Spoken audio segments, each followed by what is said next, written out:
Bismillahirrahmanirrahim. Assalamualaikum dan salam sejahtera murid-murid. Selamat datang ke kelas matematik tahun 4. Tajuk kita hari ini adalah koordinat.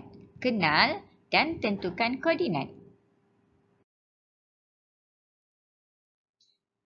Hari ini kita akan belajar tentang paksi X, paksi Y, titik asalan dan juga titik koordinat pada Sata Cartez. Jom kita mula. Ini adalah Sata Cartez. Garisan di bawah dinamakan sebagai paksi mengufuk. Ia juga dikenali sebagai paksi X. Garisan yang menegak dikenali sebagai paksi mencancang. Ia juga dikenali sebagai paksi Y. Titik persilangan di antara paksi X dan paksi Y dinamakan sebagai asalan. Titik koordinat bagi asalan adalah sifar-sifar.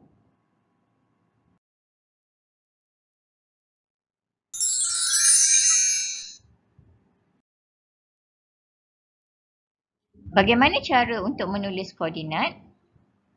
Mudah saja. Mula-mula kita lihat dahulu paksi X. Kemudian kita lihat pula paksi Y. Kita akan menulis nombor pada paksi X dahulu. Kemudian barulah kita tulis nombor pada paksi Y. Jom kita cuba. Kita lihat koordinat bagi beg sekolah. Paksi X-nya adalah 2.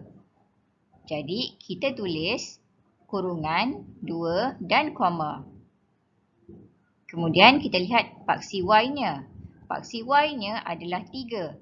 Jadi, kita tulis 3 dan tutup kurungan. Jadi, di sini, koordinat bagi beg adalah 2, 3. Seterusnya, kita lihat pula koordinat bagi buku. Paksi X-nya adalah 4.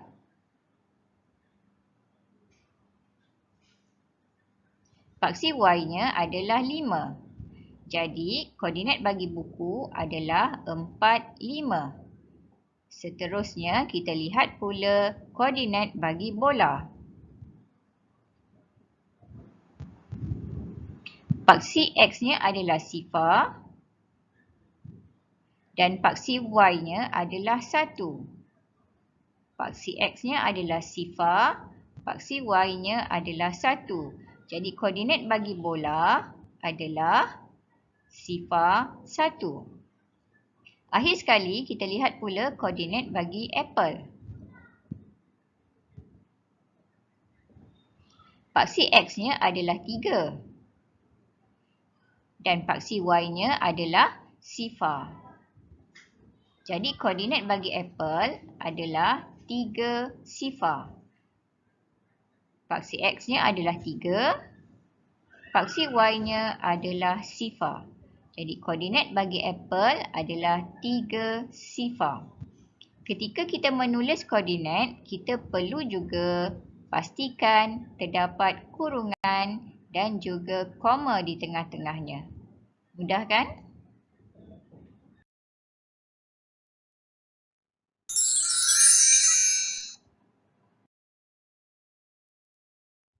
Jom kita belajar cara tanda titik koordinat pada Sata Cartez.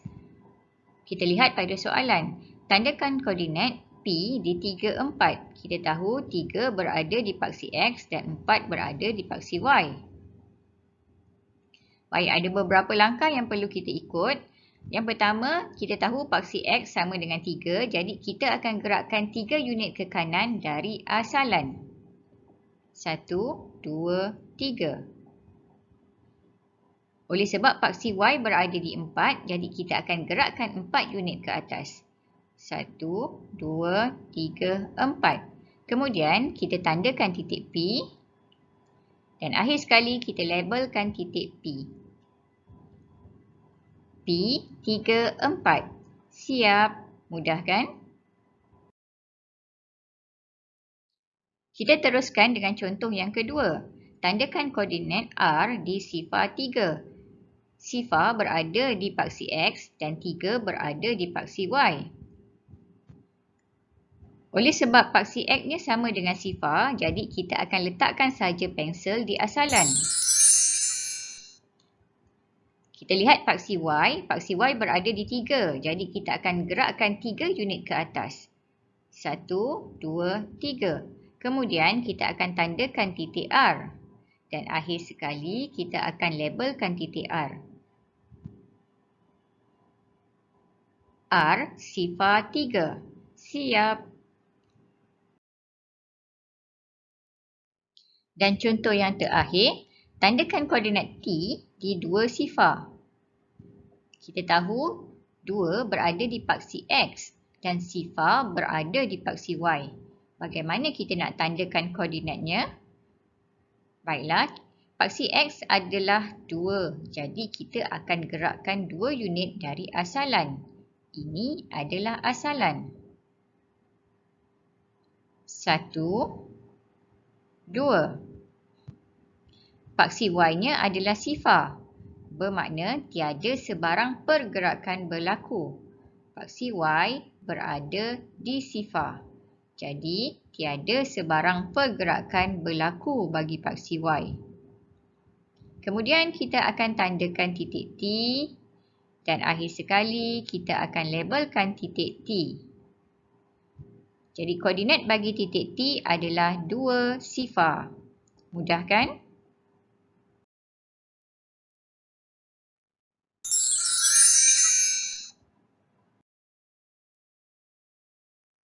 Jom kita cuba buat latihan uji diri muka surat 229.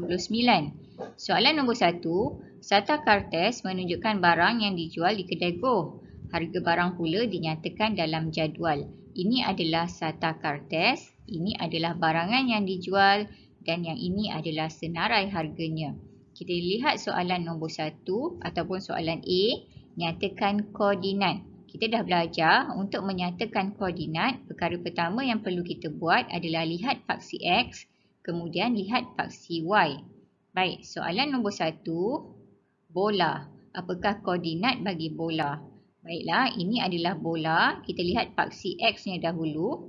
Paksi X-nya adalah 2 dan paksi Y-nya adalah sifar. Jadi koordinat bagi bola adalah 2 sifar. Soalan yang kedua, kereta mainan.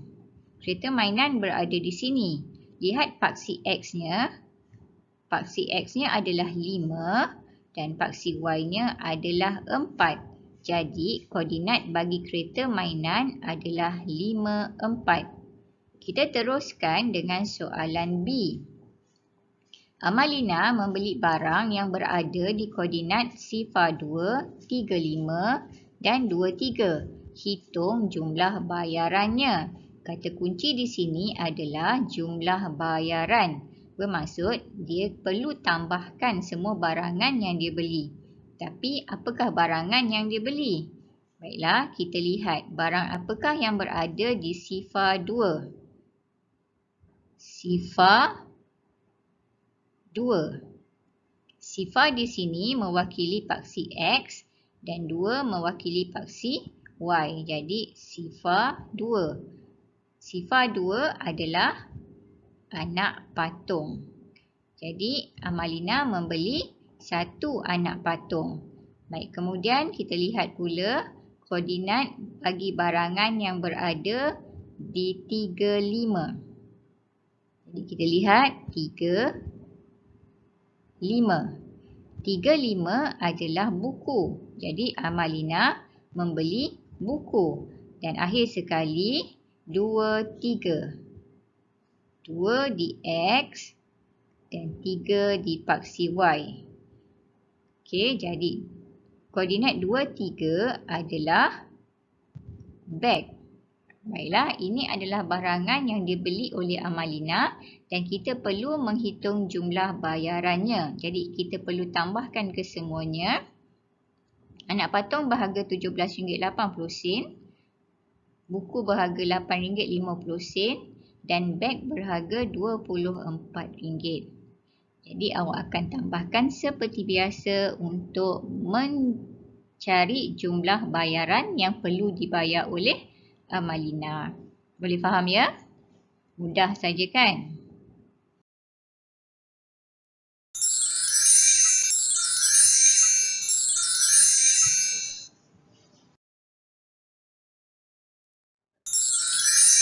Sekian saja buat kali ini. Terima kasih. Jaga diri. Kita jumpa lagi. Bye.